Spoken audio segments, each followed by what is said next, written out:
মানে chief minister police মন্ত্রী বলছে অভিষেক দেখে পুলিশ, অদিতি গায়েন বলছেন আপনি চিফ মিনিস্টারের আন্ডারে কাজ করেন, কেউ কেউ বলছে মিডিয়া দেখতো অদিতি গায়েন, ব্যাপারগুলো আমি তো বুঝে আমি তো ক্লিয়ার করে দিই, 1 মিনিটে ক্লিয়ার করে দিই। সেটা হচ্ছে যে প্রথম এই মিডিয়া সেলের এই পুরো জায়গাটা, দিদিমণির ফেসবুক লেখালেখি, এটা পুরো সিএমও অফিসে কন্ট্রোল করতো।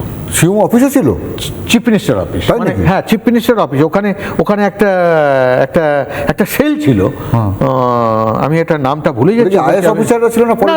না, কেউ ওরকম ভাবে কেউ ছিল না। আমি তোমাকে বলে দিই, তোমাকে আমাদের ওখানে যারা কাজ করতো, যেসব WBS অফিস, আইএস অফিসার যারা কাজ করতো, যারা রিটায়ার করার পর তাদের অনেক দায়িত্ব ছিল, তাদের প্রত্যেককে এই যে দিদিমণির যা কাজ হবে, মুখ্যমন্ত্রীর যা কাজ হবে, এই কাজগুলো একটা লেখা আর আমার 4-5টা ছবি দিয়েই পোস্ট হতো, লেখালেখি হতো। কিন্তু এটা অল অন এ সাডেন যখন এটা মিডিয়া সেল বলে একটা ক্যামার্কশিট চলে এলো, তখন দেখলাম যে না, এটা পুরোপুরি ক্যামার্কশিটে চলে গেল। এবং আমাকে ছবিগুলো কিন্তু মিডিয়া সেল, আমি যে ছবিগুলো তুলতাম সিএমওতে, সেগুলো মিডিয়া সেলে একটা মেলে আমাকে পাঠিয়ে দিতে হতো।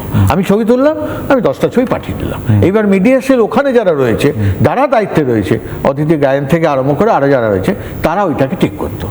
তখন সিএমও অফিস থেকে ওটা মিডিয়া সেল। আপনি আদতে অদিতি গায়েনের হয়ে কাজ করতেন, ও যা বলে সেই নির্দেশ পালন করতেন? এটা ভুল করছো। আমার ডেজিগনেশন অনুযায়ী তো আমি মিডিয়া সেলে, আমার এতে কামাক্ষিতে আমাকে বসতে হতো না। আমার তো 14 তলাতেই একটা ঘর ছিল এবং মুখ্যমন্ত্রীর ছবি ছিল। কিন্তু তুমি এটা বলতে পারো যে আমার ছবিগুলো মিডিয়া সেলে পাঠাতে হতো। তা মিডিয়া সেলে পাঠাতে হতো, আমি ওখানে চাকরি করি, তা আমার কাছে যখন এটা বলা হলো যে মিডিয়া সেলে ছবি পাঠাতে হবে, আমি ছবি পাঠিয়ে দিতাম। বা সেখানে আর তো আমার কাছে কিছু না। যদি উনি বলে যেতেন যে আপনি আমাকে বলুন তো সব